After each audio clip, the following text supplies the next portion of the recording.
Llevamos semanas ya evaluando cuál va a ser la tarifa energética de Puerto Rico en los próximos años. Y eso empieza en 2 semanas, en enero. Ha estado bien bajo el radar de la opinión pública. Nosotros en los medios hemos estado bien poco atentos. Hay algunos periódicos que han publicado algo de esto, pero en el mainstream media ha pasado bajo el radar que nos van a aumentar la tarifa básica, que para alguna gente es una forma de cobrarle impuestos a la gente de las placas solares, porque va a tener que pagar más por estar meramente conectado sin consumo. También hay otro tipo de impuestos que se va a estar haciendo. O sea, el sistema energético nuestro va a cambiar para siempre en 2 semanas y ni siquiera estamos informados del todo porque el negociado de energía está haciendo las vistas, pero estamos nosotros pendientes a las vistas que se están haciendo. Yo sé que Tomás Torres Placa ha estado pendiente. Gracias por estar conmigo nuevamente.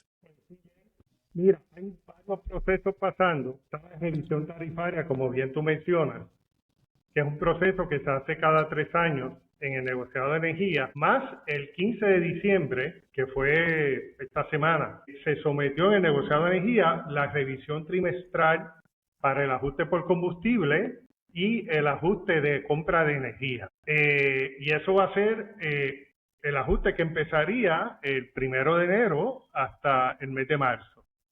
Si quieres empezamos por ahí, que es lo más reciente, y luego seguimos a un análisis de la tarifa que tiene varios pero para componentes. explicarlo, cada 3 años se hace una revisión, cada 3 años se hace una revisión de la tarifa permanente y cada 3 meses se hace una revisión de la tarifa de los gastos de combustible.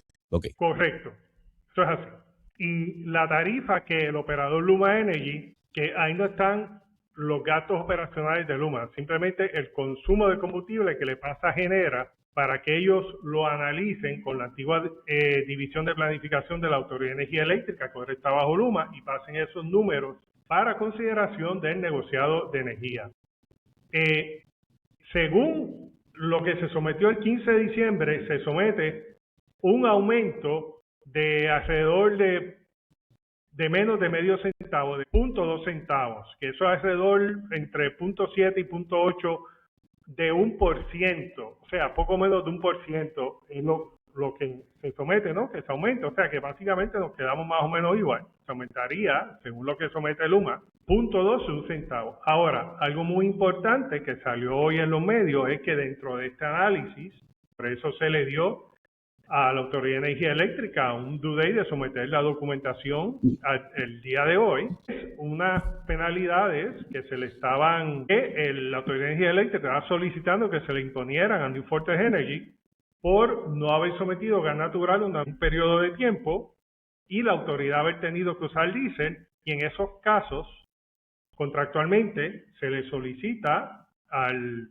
suplidor de gas natural que pague la diferencia si no pudo suplir gas natural, entre costo de diésel y gas natural. Así que en eso estamos, y próximamente, antes del 31 de este mes, el negociado de energía anunciará la nueva tarifa para el próximo trimestre, el primer trimestre del 2026. Oye, y hablando acá, me estuvo raro porque el costo de petróleo se percibe que va a seguir bajando. O sea que yo creo que todo el mundo esperaba que bajara, no que se mantuviese ni aumentara 0.2 centavos. Pero el gas ha estado bien volátil. El gas ha estado hasta duplicando en un momento dado. Estaba en casi 6, volvió a bajar a 4. De hecho, hoy terminó en 3.80, o sea, el millón de BTU. O sea, está en números bien volátiles en comparación con lo predecible que estaba.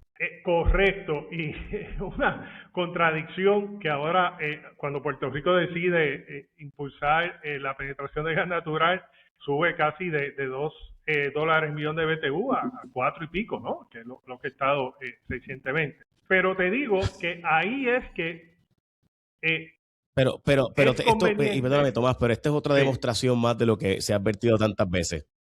O sea, tú estás dependiendo de combustibles que tú no controlas, que no tienes ningún tipo, y yo por si acaso entiendo que hay que hacer un mix de todo, que es lo que hemos hablado siempre, ¿no?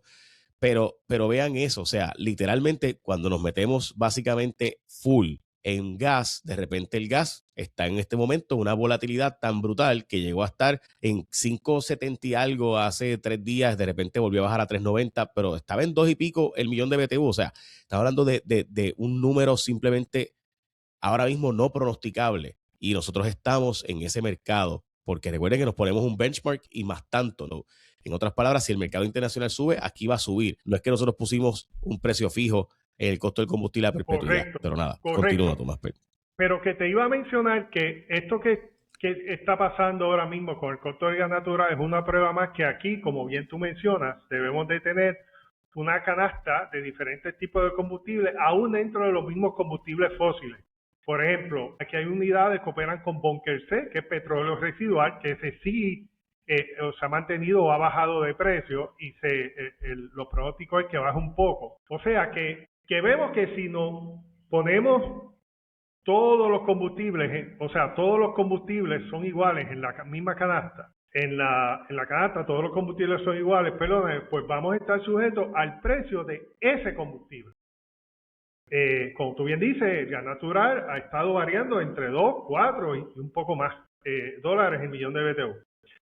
Y si tenemos una variedad, por ejemplo, tenemos Bunker C, tenemos gas natural y tenemos renovables, que la ley sigue en pie para tener una cantidad de 100% renovable para el 2050. Oye, y al decir 100% renovable no quiere decir que no haya ninguna generación de gas natural de contingencia, seguro que la debe de haber, pero el país debe ser posible en algunos momentos, que deben ser los más, producir 100% de su energía con energías renovables. Eso significa 100% energías renovables. Pero volviendo acá, hay que tener una canasta variada y lo que estamos viendo mira, ahí está es que la aunque el gráfica precio más del petróleo reciente. está bajando, se pronostica un aumento, aunque sea de 1%, en el costo de kilovatio hora. Ahí está la gráfica más reciente. Vean ese sub y baja. O sea, es simplemente, o sea, números que uno puede pronosticar. ¿Cómo uno puede pronosticar cuánto va a ser el costo si tienes números que se duplican y hasta triplican en meses? O sea, nada, Correcto. Lo dejo ahí para aquellos Y ahora que mismo está apostaron en al gas en vez de apostar al 3.93. combustible que tiene un costo fijo, porque no tiene costo marginal, el costo de inversión, pero nada. ¿Sí? Por eso es importante tener una canasta variada, predominantemente renovable. Siempre va a haber que tener algo de combustibles fósiles. Pero nada, ahí vemos por qué es necesario mantener la meta de 100% renovable, aunque sabemos que siempre vamos a tener que tener un grado de combustibles fósiles para cuando hayan huracanes, tormentas, cuando no haya la cantidad de radiación solar que se necesita, etcétera, etcétera. Pero la meta debe ser el tener la capacidad, la mayor parte del tiempo posible, estar 100 o lo más cerca 100% de renovable, pero tener la capacidad para eso. Bien, entonces el segundo proceso que mencionaste es la revisión tarifaria. Oye, y ahí se ha discutido todo. Se ha discutido recientemente, se estaba discutiendo cómo trabajar los procesos en corte de lo que puede venir del plan de ajuste de quiebra. Se discutió el efecto de la demanda del Departamento de Asuntos del Consumidor. Como en un país que el costo de vida es lo que más debería importarle a cualquier gobierno, sin importar cuál, la crisis de costo de vida. Una empresa nos debe 55 millones porque no pudo traer el gas por la razón que fuera, trajo diésel y nosotros no hemos hecho la gestión de entregar los documentos para el COVID. Yo de verdad que no puedo entender esas cosas. Pues mira, una de las... Antes de entrar al análisis del caso de revisión tarifaria, déjame señalar algo que fue lo que salió hoy en los medios, que es que el suplidor de gas natural debía un crédito de cerca de 50 millones por no suplir el gas natural y la Autoridad de Energía Eléctrica tener que operar con diésel. Y el negociador de energía dio hasta el día de hoy para proveer esa información para tener ese crédito disponible en el cálculo de los ajustes de compra de combustible y compra de energía para el primer trimestre del año que viene. El negociado pidió eso para hoy, obviamente, pues ellos tienen que hacer ese análisis antes del 31 de diciembre. Pero si el negociado lo somete mañana o lo somete el lunes, entiendo yo que no pasa. También es un poco de presión pública, ¿no? Para que la Autoridad de Energía Eléctrica pues someta las cosas y someta las cosas a tiempo. Hombre, porque esos 50 millones pueden representar un ahorro significativo a los consumidores que son importantísimos, sobre todo con el costo de energía que está ya en 27 centavos y medio. Porque esta factura tiene el costo de las pensiones, que no se... O sea, 55 millones es dinero, pero sobre todo uno esperaría que haya una urgencia de parte de alguien que te dice, oye, te cobré 55 millones de más. Yo esperaría que hubiera un grado de urgencia real por parte de la corporación pública en este caso. Correcto.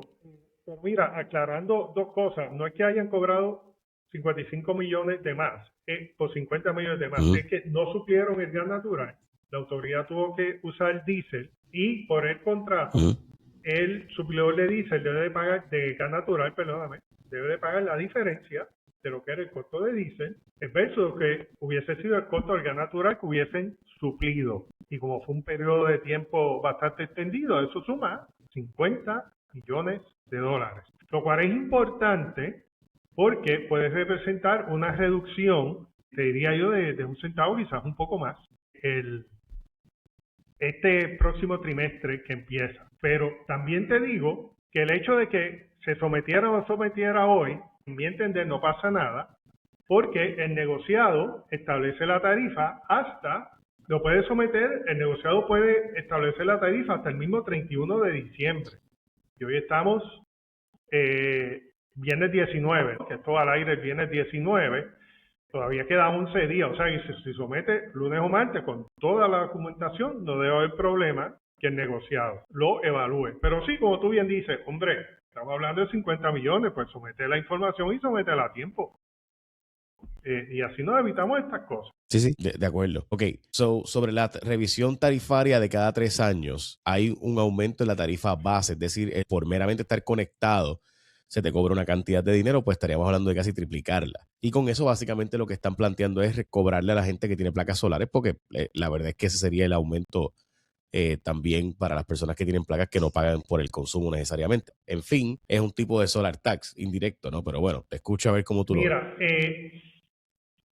Lo que sucede es que si fuera de esa manera, tú distribuirías el costo del sistema entre todos los consumidores, porque tú subirías la tarifa básica, pero al mismo tiempo el costo por kilovatio hora baja. Y eso es importante porque los clientes de medición neta son clientes de la Autoridad de Energía Eléctrica, utilizan el grid. El costo de utilizar el grid es cerca de $40 mensuales por consumidor. Y ahora mismo la tarifa base es 4. Lo que sucede, Jay, que ese aumento no es para eso.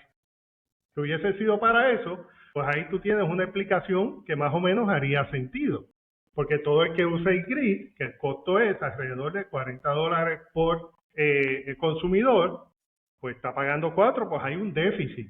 ¿Qué quiere decir esto? Que si todo el mundo estuviese conectado a medición neta, no daba ni para pagar ni 10% del costo del sistema. O sea que hay que ajustar eso. Lo que sucede es, y esto lo que da gracia, que lo que se propone para subir no es para eso, sino es porque el operador busca tener más dinero para sus operaciones y busca un aumento en promedio de alrededor de 11 centavos el kilovatio hora de la tarifa actual. Y lo está haciendo de varias maneras, subiéndola, el costo fijo mensual, subiendo la tarifa base. O sea que aquí, si se haría para lo que te mencioné, para que todo el mundo eche chavitos en la alcancía del uso de los cables, pues eso tendría alguna justificación. Porque utilizar ahora mismo con los costos actuales, sin el aumento propuesto, el uso del sistema es alrededor de $40 por consumidor.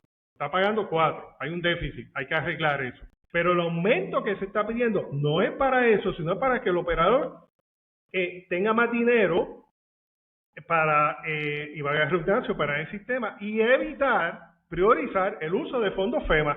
Mira para allá, qué cosa. Así que, mira, y por eso es una de las razones. Y básicamente es para darle liquidez, es para darle cash flow a Luma y a Genera, pero sobre todo a Luma. Oye, es para darle cash flow realmente, para que tenga flujo de caja. Seguro, y evitar la priorización de fondos de uso FEMA. Y aquí vamos a algo.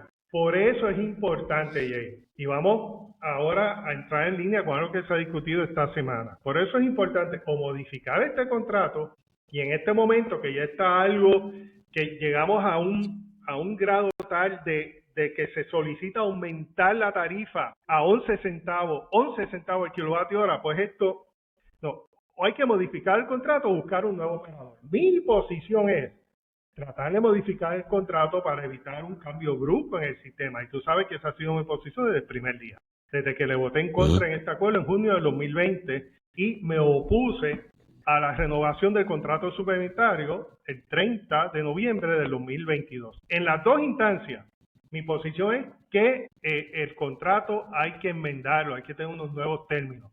Ahora, si el operador se tranca, hay que buscar uno nuevo, porque no podemos tener electricidad y a 40 centavos el kilovatio hora entre una cosa y otra, entre cargo fijo, entre cargo volumétrico, no se puede. Puerto Rico dejaría de ser lo que es. Y con un servicio extremadamente pésimo. Así que ahí entrelazamos varios temas, pero es importante ese análisis porque la solicitud del operador de subir el cargo fijo de 4 dólares a 15 no es para que todo el mundo eche chavitos en la alcancía, es para ellos tener más flujo de efectivo para operar el sistema y evitar priorizar utilizar los fondos FEMA como primera línea de ataque para los fondos para restaurar el sistema eléctrico y tener el dinero de los consumidores. Y en una manera paralela o posterior solicitar los reembolsos. Oye, así tendríamos una tarifa sobre 40 centavos y Puerto Rico dejaría ser lo que es. ¿Tú no crees? Sí, sería evidentemente un lugar que no sería costo efectivo vivir aquí. Ya es costosísimo y está 27, 28 centavos el kilovatio hora. Imagínese si sube a 40. Yo sé que el estudio que usted comisionó con Ramón Caulo. Centavos el kilovatio hora. Aquí no habría ningún tipo de industria, el turismo menguaría, o sea, sería algo de verdad que un reto, o sea, no habría forma. Ni aunque tú tuvieses una generación extremadamente eficiente, vamos a decir que tuvieses una generación extremadamente eficiente, que de aquí a 5, 6, 7 años pudiera bajar de una manera neta, porque también el costo sube por inflación a través del tiempo. O sea, podemos decir que de aquí a 10 años yo tengo un ahorro de 5 o 6 centavos, energía a 33 centavos, 34 centavos en el 2032. Puerto Rico quiebra de nuevo, no puede ser. Aún teniendo ahorros de otras fuentes de energía. No puede ser. Hay que buscar ser eficientes en el operador. Hay que buscar ser eficientes en la manera en que se opera el sistema. Por eso es importante. De acuerdo. Que se negociaran los términos de este contrato. Precisamente eso iba a preguntar. ¿Qué crees que deberíamos estar pendientes de este proceso que falta todavía, que todavía está Scott Hempling haciendo este proceso, dirigiendo este proceso del negociado de energía para la nueva factura, tanto de permanente de 3 años en enero, como la provisional, o debo decir, como la temporera de cada 3 meses? O sea, que cada 3 meses seguirán 6 meses, o cada 4 meses. El término, ¿no? Para evitar tener tantos cambios, tener 4 cambios en un año. Eso pudiera ser algo que se revise, pero no creo que se haya planteado. Pero va a seguir habiendo ajustes trimestrales, lo cual es normal y se hace en todas partes del mundo. Ahora, en cuanto a la decisión que tome el negociado sobre la petición del operador de transmisión y distribución, el operador de generación, la Autoridad de Energía Eléctrica, que entre los tres se sube la tarifa en un promedio de 11 centavos el kilovatio hora cuando considera todos los aumentos propuestos. El negociado aprobó una tarifa interina de 1.42 centavos. Yo esperaría que eso se mantuviera.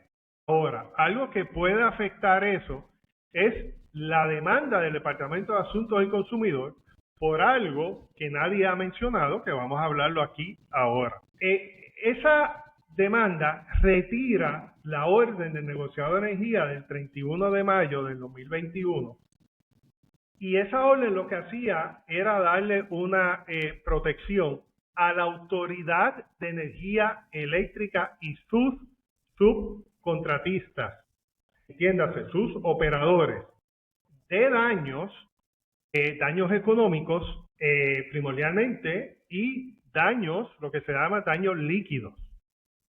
Y los demás tipos de daño común como roturas y este tipo de pérdidas que los clientes tengan en sus hogares, en sus industrias, en sus negocios. ¿Cuál es el problema con esto? Mira, el menor de los problemas es la avería de los enseres, porque para responder a ese reclamo, principalmente los clientes residenciales, surgió en la vista del negociado de energía que ya existe un presupuesto para cargar un seguro, para imponer un seguro que cubra esos gastos. La situación es que el operador no lo estaba implementando. Que si hace falta un seguro mayor, pues mira, se puede implementar y el impacto en el consumidor debe ser mínimo, debe ser menos de un cuarto de centavo, si acaso, si acaso. ¿Cuál es el problema? Los daños líquidos, que son los daños que mayormente las corporaciones y los negocios reclaman a la Autoridad de Energía Eléctrica porque no pudieron producir tantas horas al mes, porque se les dañó equipos carísimos de manufactura, de producción. No estamos hablando de neveras, de estufa ni de cosas sencillas, estamos hablando de cientos de millones de dólares. Y ahora mismo en los tribunales hay varias demandas que rodean cerca de $1,000 millones de dólares. Eso va a tener que subsanarse de alguna manera para una protección, no contra el operador, que el operador si fue negligente que responda, pero la Autoridad de Energía Eléctrica necesita tener cierta protección, no en los enseres. Si la Autoridad de Energía Eléctrica causa un daño en los enseres del sector residencial, de cubrir esos daños, pues seguro que sí. Pero en los daños líquidos y económicos se debe de legislar para cierta protección, porque si no, el estado legal se mantiene como está luego del caso que se llevó a los tribunales por el Departamento de Asuntos del Consumidor. Ahora mismo, si se decide a favor de los demandantes, la Autoridad de Energía Eléctrica sería responsable de cerca de $1,000 millones de dólares. Y De debe hecho, haber Tomás, algún yo tipo de le protección dije, o un cap o un límite en cuanto a reclamaciones. No de enseres, de hecho, sino de esos cuando daños pasó que DACO millonarios, de ganó, daño líquido y daños económicos. cuando Perdóname. pasó lo de DACO y el Tribunal Supremo resolvió el caso, lo primero que yo mencioné es que nosotros siempre estamos viendo esto por nuestro microondas, por nuestro sistema de luz en la casa, por nuestro aire acondicionado, por nuestra estufa y nevera. Pero realmente el verdadero peligro eran las corporaciones y empresas e industrias grandes que habían perdido equipos millonarios cuyos seguros le habían cubierto a ellos, pero esos seguros iban a virarse para cobrarnos a nosotros, y que eso iba a provocar que la gobernadora quedara ahora en un problema de entredicho muy serio, porque iba a tener que enviar un proyecto de administración para ahora por ley enviarle un proyecto a la legislatura para tener que aprobar la inmunidad que DACO le quitó. Así que la gobernadora se vería como la defensora del operador que fuere. Pero eso se puede hacer bien. Si yo fuera el gobernador, yo lo que explicaría es, mira, se va a mantener, como siempre estuvo, la responsabilidad de la Autoridad de Energía Eléctrica si daña unos equipos, sobre todo a clientes residenciales, pues reponer parte o la totalidad de los daños que se puedan probar, ¿no? Y eso estaba y se debe de mantener siempre. Y en equipos comerciales también debe de existir hasta cierto límite.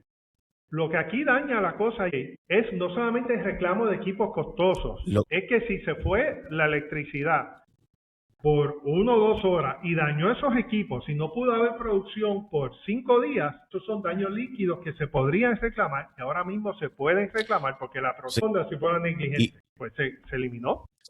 Así que se debe legislar, algo razonable. Sí, mi punto es que debería cubrírsele algún tipo de inmunidad en cuanto a cierto número que aplique como los pleitos contra el Estado. Exacto, que no sea como ahora, que no hay límite. De hecho, cuando se hicieron las vistas, eso fue en el 2021, el negociado celebró una serie de vistas para determinar si le daba al operador Luma Energy algún tipo de relevo de responsabilidad sobre negligencia crasa, que tú sabes que decidió que no, que la negligencia crasa, el operador es responsable.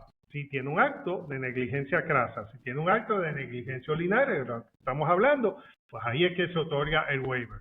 Cuando se llevaron esas vistas, se dieron ejemplos que en varias jurisdicciones, en varios estados de Estados Unidos, existen esas clasificaciones de relevo. Por ejemplo, a los clientes residenciales, por general ese relevo de responsabilidad no existe, porque se entiende que el cliente residencial es el más vulnerable y el cliente residencial debe ser compensado por los daños que sufra. Ahora, clientes comerciales e industriales en ocasiones tienen un límite de los daños que pueden reclamar. La intención del negociado de energía fue esa, pero estableciendo negligencia crasa, que ahí sí había una responsabilidad y no se exoneraba ni a la Autoridad de Energía Eléctrica ni a sus suplidores, pero en una negligencia ordinaria sí.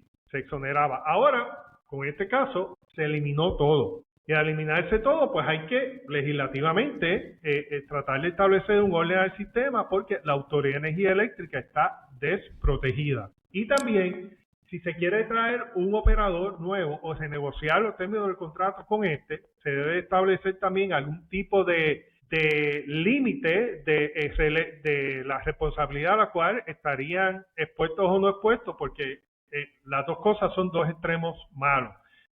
Hacer una persona totalmente libre de responsabilidad es algo definitivamente que no hace sentido, pero en un sistema que se está restableciendo y restaurando, dar una total responsabilidad por una negligencia ordinaria. Oye, eso hay que verlo. O sea que aquí hay que establecer el sentido y el juicio común para restaurar nuestro sistema eléctrico. Y tú decías que había reclamaciones por más de 1.000 millones. Sí, hay varios casos que se han ventilado en los medios, hay varios casos. Pero mira, algo que te quería decir también, de la misma manera que esta acción del Departamento de Asuntos del Consumidor tiene unas cosas que corregir, que la hemos discutido, tiene algo muy bueno, que de verdad hay que reconocerlo. ¿Tú sabes quién es Diego Salcedo? ¿Te recuerdas de la clase de historia en elemental? Seguro, había que probar que eran mortales. Para determinar que eran mortales. Pues esta acción de DACO es como la acción Diego Salcedo. Este contrato que se percibía como impenetrable, pues no, mira, sí es vulnerable y se puede llevar acciones contra él. Un tribunal puede decidir en contra de lo que se establece en ese contrato y por eso para mí es muy valiosa esa acción y esa acción debe ser reconocida. Claro, necesitan los ajustes, que entiendo yo que este tema energético es bastante complejo y entenderlo coge tiempo y no se puede ver todo al mismo tiempo. Pero yo diría que esta acción podemos decirla que es la acción Diego Salcedo. El contrato no es invencible, se puede buscar la forma. Yo diría que hasta daría a pie esa acción que tomó el Departamento de Asuntos del Consumidor a las acciones que tiene actualmente el gobierno de Puerto Rico en buscar la nulidad del acuerdo suplementario porque no contó con los votos de los representantes del interés público de la Autoridad de Alianza Público-Privada. Así que... ¿Qué tú piensas de los pleitos que precisamente están siendo presentados ahora por parte de la gobernadora? Tanto el primero de incumplimiento que está en arbitraje como entonces el segundo y tercero de temas de nulidad del origen de la reclamación o de la contratación. El primero de incumplimiento, esto puede ser un caso que dure en una cantidad de tiempo indeterminada. A menos que haya un acuerdo entre las partes, y se decida enmendar el contrato en unos términos que ambas partes estén de acuerdo o se acuerde una compensación para que el operador actual salga, esto va a ser bien, en mi interpretación va a ser algo que pudiera durar varios años y litigios similares que han durado más de 10 años en ese sentido. Por eso el asunto de la nulidad es importante porque la ley de alianza público-privada, como se enmienda por la ley 120 del 2018, establece que para cada transacción de la Autoridad de Energía Eléctrica, dice toda transacción de la AEE, toda, y se define transacción de la AEE de una manera amplia, ¿no? Requiere la aprobación de todos los miembros de la Junta, incluyendo los miembros del interés público. Y la ley establece que estos miembros de interés público no podían abstenerse en los votos de las transacciones de la Autoridad de Energía Eléctrica, porque si se abstienen,